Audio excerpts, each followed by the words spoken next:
Tonight, tributes to a 6-year-old girl as police confirm she was found dead in a house in West Lothian along with her father. At this time, we have no information to suggest anyone else is involved, and inquiries remain ongoing. Also making the headlines, the parents campaigning for better checks on older drivers. Xander Irvin was knocked down and killed by a 91-year-old with dementia. The UK government says it will do everything it possibly can. In sport, I'm at Celtic Park on another huge night for Brendan Rodgers' side in the Champions League. And we're inside Old Trafford as Rangers prepare for their huge Europa League clash with Manchester United. I'm John Mackay. This is the STV News at 6.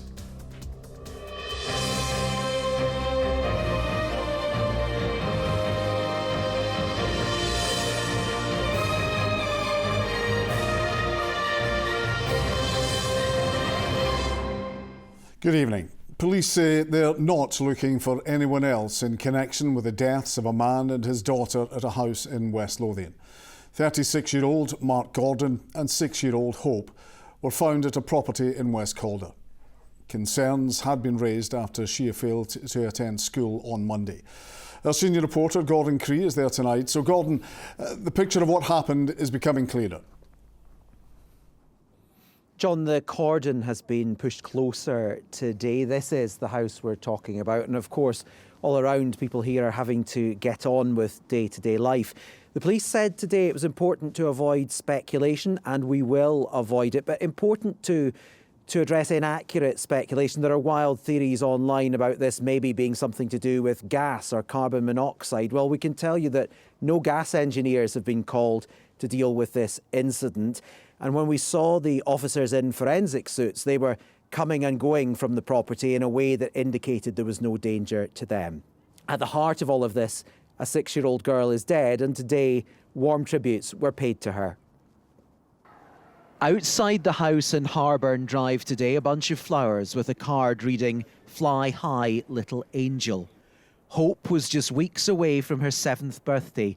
Police believe she didn't usually live with her dad, but was here at the weekend before officers were called on Monday. It was a concern from a family member that a young girl hadn't attended school, and therefore we were cited in that and wanted to conduct inquiry to try and trace that individual. We conducted inquiries over the course of the time to try and trace her, and it led us to that property. Sadly, that property was locked and secured, so we forced entry and tragically found both the young girl and her father within. The dead man is 36-year-old Mark Gordon. Earlier this month, he posted a video on Facebook entitled, "What a Day to Be Alive." A lot of you out there might be wondering, "Hey Mark, why are you outside in this blizzard?" Well, I'm off to the gym, and you should too, you fat slob. Be kind, God bless. Our thoughts remain with the man and girl's relatives at this extremely difficult time, and they continue to be supported by specialist officers. They're understandably devastated, and it's vital we get answers for them. At this time, we have no information to suggest anyone else is involved, and inquiries remain ongoing. This afternoon, detectives were continuing door-to-door inquiries. We're told the police will retain a presence here potentially into next week as work continues on establishing the circumstances and to offer some reassurance to the local community, still taking in what's happened as more tragic details emerge. Police say the family were known to them, but not for any recent reason connected to what's happened. Tonight, Hope's school in Livingston paid tribute. A statement said Hope was a much-loved member of the Toronto primary family and will be hugely missed by all her friends and school staff. She was a bright, bubbly and affectionate girl who brought joy to everyone she met. We will really miss her infectious smile and kind heart. Help and support is available to any of our pupils or staff affected by this tragic news. It's expected the results of post-mortems later in the week could bring more clarity around what went on here. Gordon Cree, STV News, West Calder. The lack of skilled workers, particularly in the healthcare sector, is back in the spotlight, with the First Minister blaming the failure to devolve immigration powers to Holyrood. John Swinney also says it's dragging Scotland in an anti-growth direction. and wants a special graduate visa to help boost the working age population. He says he wants to work with the Prime Minister Keir Starmer on a tailored migration policy that could allow overseas students to remain in the country after finishing their studies. Here's our political reporter, Laura Alderman. Andrea's beginning another busy shift at her care home in Methil. She moved here from the Philippines with her son 5 years ago as a dependent, joining her husband, who also works here as a care home nurse. I want to step up my career, that I feel like I have to do more, and with the help of working here in the care home already, it gives me already an advantage and it helps me leveling up my career. Recruitment has always been challenging for the care sector, but since Brexit, it's become harder to get staff to fill the roles EU nationals would have done. And industry leaders say pay and conditions need to be vastly improved to attract more workers domestically. Today, the First Minister said a tailored migration policy for Scotland would help boost the working age population and asked Westminster to work with him on this. It would include allowing overseas students to remain in the country after graduation. We'll continue to do all that we can within the resources available to us to strengthen the pay for social care workers. But also we have to fundamentally address the root cause of the issue, which is that our population, our working age population, is just not big enough to address these challenges. Demand for social care is only growing. 1 in 25 people will need it this year alone. I mean, we've been talking about this now for such a long time that really what we need is for people to take social care seriously, to recognise the investment in paying people good wages in order to deliver the amazing talents that they already do here for us in our care services. Really recognising their worth and valuing them is the most important thing we need to do. And right now, with how things are, the Scottish Government are not demonstrating that they value the social care workforce. In its 2021 manifesto, the SNP promised to deliver a national care service and have it fully up and running by next year, transforming the way care is delivered. But the bill has faced numerous delays and costs have spiralled. In short, support for it has fallen like, well, you know what. There is an announcement on its future in the Chamber tomorrow. The expectation is it'll be scrapped completely. Laura Alderman, STV News, Methil. The UK government will do everything it possibly can to ensure a tragic death like that of Xander Irvin, the Edinburgh toddler knocked down and killed by a 91-year-old driver who had dementia, never happens again. Our Westminster correspondent, Paris Goutsianis, joins us. So, Paris, what has the political response been? Well, last night, Xander Irvin's parents told STV News that their son could still make the world a better place if his tragic death leads to tougher health checks for older drivers. Remember, the Sheriff Principal in Xander's fatal accident inquiry called for drivers over the age of 80 to face a cognitive test in order to keep their licence. Currently, those over 70 can self-certify their fitness to drive. Now, that would require Westminster legislation. Here's what Xander's parents told us they want to see in their son's name. It's certainly not trying to take anybody's independence away from them or anything like that. It's what Xander deserves. When I was sitting through the fatal accident inquiry, I heard a lot of experts saying that cognitive decline is on the increase and people are living longer, so it's only inevitable that something like this might happen again. More than likely will. It's not good enough, and that's why we're now appealing to the government and the DVLA to step up and make this a priority and to make this happen now. Scottish Secretary Ian Murray is the local MP for Edinburgh South where the tragedy happened. He met Xander's parents this week and he's taken their case directly to his cabinet colleague, the UK Transport Secretary. Today, Ian Murray told me it's important that the recommendations from the FAI are followed through, but that has to be done in the proper way. The DVLA have a consultation out at the moment in terms of medical and cognitive tests for older people, and it's really important for us to make sure that those recommendations are followed through. So we'll do this as quickly as possible. I think the really important thing is, though, given the complexity of this, is to do it right and to do it properly, and that way that the memory of Xander Irvin will be that this never happens to a child again. So, Paris, what happens now? Well, we know that the recommendations from the FAI are going to go to the UK Department for Transport's Medical Advisory Panel. Separately, the DVLA, which obviously issues driver's licenses, has held a consultation last year on issues around fitness to drive.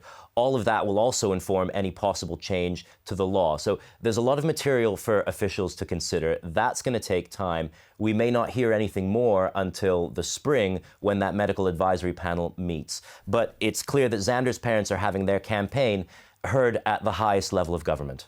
Paris at Westminster, thank you. The former SNP Chief Executive Peter Murrell has been banned from selling the home he shared with his estranged wife Nicola Sturgeon. Prosecutors have placed the restrictions on the 60-year-old, who has been charged with embezzlement in relation to £600,000 of SNP finances. The police investigation, known as Operation Branchform, has been underway since 2021. The former First Minister announced her separation from Mr Murrell last week. Police are searching for a missing schoolboy who disappeared overnight from South Lanarkshire. Connor Rowan was last seen at Stonefield Park in Blantyre at around 8 p.m. last night. Officers have urged anyone with information to get in touch. A building has partially collapsed in Glasgow, smashing a car. The incident happened on Hyde Park Street in Anderston, with the fire service sending one appliance. There are no reported casualties. A 65-year-old man from Lanarkshire has been found guilty of murdering his wife. Walter Buchanan attacked 37-year-old Darryl Buchanan, originally from Kenya, at their home near Hamilton Racecourse in February 2023. He will be sentenced at a later date. Hollywood is set to come to Glasgow next month as stars of the big screen appear at the city's film festival. Now in its 21st year, the event will welcome homegrown talent James McAvoy and double Oscar winner Jessica Lange. Tara Fitzpatrick reports. Glasgow's Barrowlands played the backdrop to James McAvoy's directorial debut last year. The Hollywood star shot California scheming in his hometown, and at the city's film festival, he'll take centre stage, answering questions from movie fans about his life on screen. It's just one of the cinematic events planned for next month. The buzz is amazing. The range of films fits the range of everything we do through the year into 11 days in this amazing sort of explosion of cinema. In January and February it's a bit quieter and it just brings a bit of colour to it, so it's always really exciting. It's really exciting to have the programme out there and we can start talking about it and getting people excited. Other star-studded guests coming to Glasgow include Oscar winner Jessica Lange. She'll be talking about her role in the new adaptation of a classic stage play, Long Day's Journey into Night. And I will no longer teach you, but you will always be Brodie girls. The prime of Miss Jean Brodie is playing in tribute to the late Maggie Smith, just one of the classic movie screenings on offer. You're giving me a job? If dancing on a bar is more your style, then dossy on down to the Grand Ole Opry for a special 25th anniversary screening of Coyote Ugly. And take your seats to follow one teenager's epic journey from Glasgow to Germany for Scotland's opening Euros match. Make it to Munich will close the festival. And that sense of cinema being for all, but also taking... This year's event is extra special for director Alison Gardner, stepping down after over 30 years at Glasgow Film. I'm really excited. The programme is great. You know, we've got 13 world and European premieres. We're so delighted with the lineup. We've got some brilliant guests. We've got an In Conversation event with James McAvoy, an In Conversation event with Jessica Lange. So I think having all these guests here and having people really enjoy the festival is essentially what I am here to do. Over the last 2 decades, Glasgow Film Festival has become a staple of the city's cultural calendar. And it's hoped in 2025 that legacy will continue, with hundreds of events planned, including over 90 exclusive premieres, showcasing international talent, as well as that homegrown here in Scotland. The festival opens its doors to audiences on the 26th of February. Organisers say there won't be an empty seat in the house. Tara Fitzpatrick, STV News, Glasgow. Time now for sport, and Rahman is at Celtic Park ahead of a big night in the Champions League.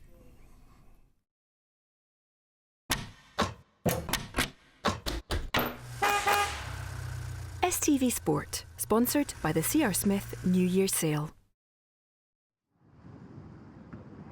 A very good evening from Celtic Park. Tonight, everyone of a Celtic persuasion is hoping it's another Champions League night to remember as Brendan Rodgers' side host Young Boys of Switzerland in their penultimate league phase match. Their aim is to qualify to the next stage. Well, this is how the league table looks at the moment ahead of tonight's matches. Celtic sit in 23rd position. Their opponents are right at the bottom. 6 games played, 6 games lost. Clubs who finished between 9th and 24th place progress to the playoffs. Those below 24 are eliminated from Europe. Well, should Celtic win tonight, they would all but secure their place in the playoffs. We want to really press and continually attack the game for 90 plus minutes, and if we can do that and get that special feeling that comes with that type of performance. We feel like we're building nicely, and I think if you offered anyone a shootout in the last game at home, you know, if you win, you're through the sort of knockout phase, then you would have taken it, absolutely. So the group have made great strides and showed a lot of maturity and a lot of quality in their performances.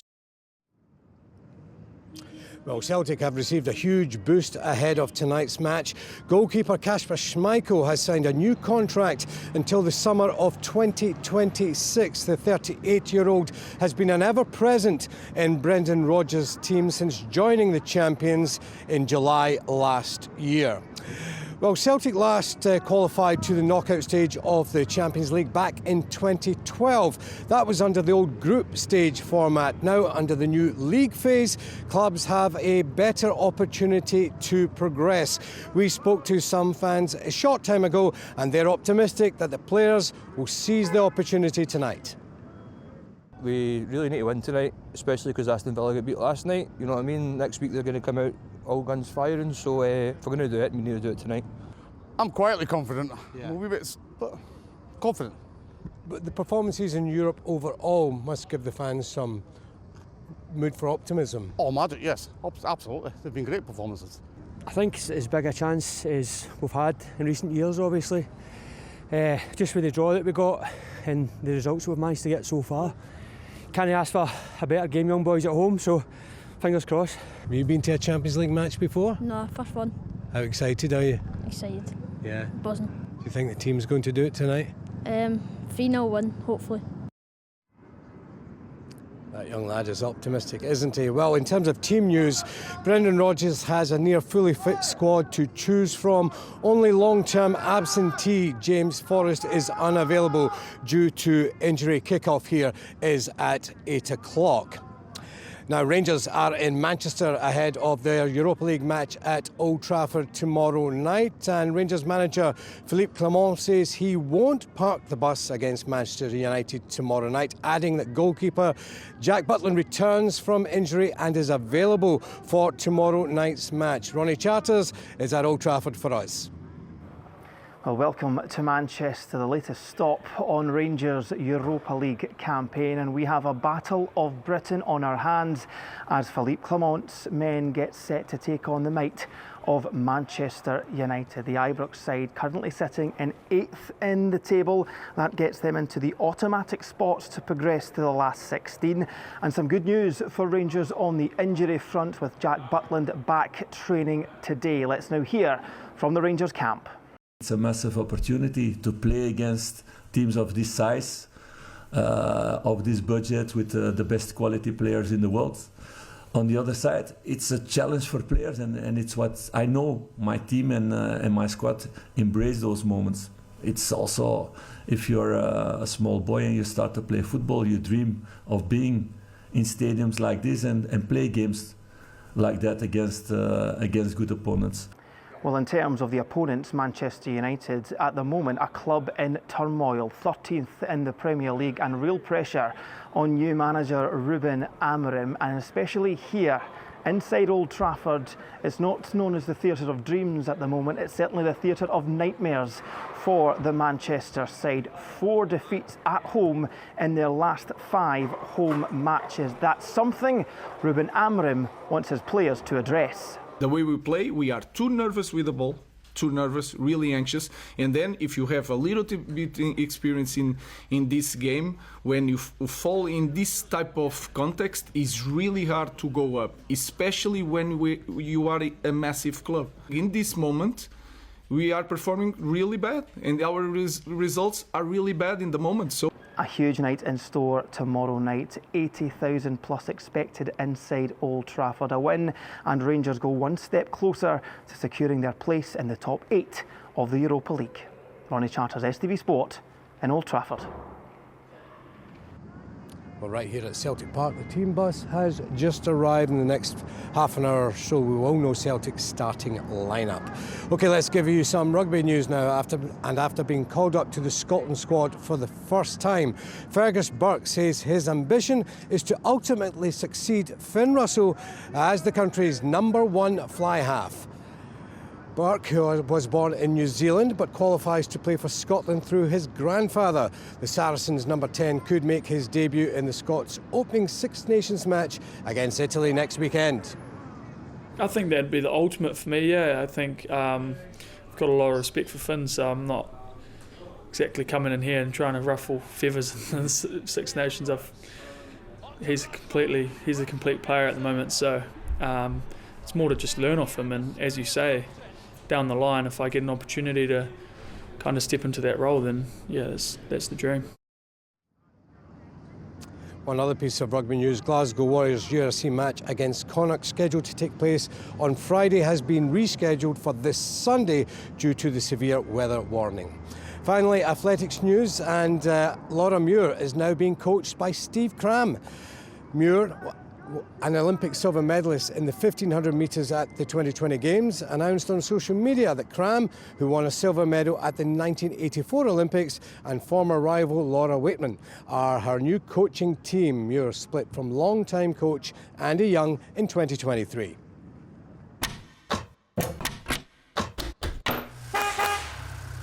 STV Sport, sponsored by the C.R. Smith New Year Sale.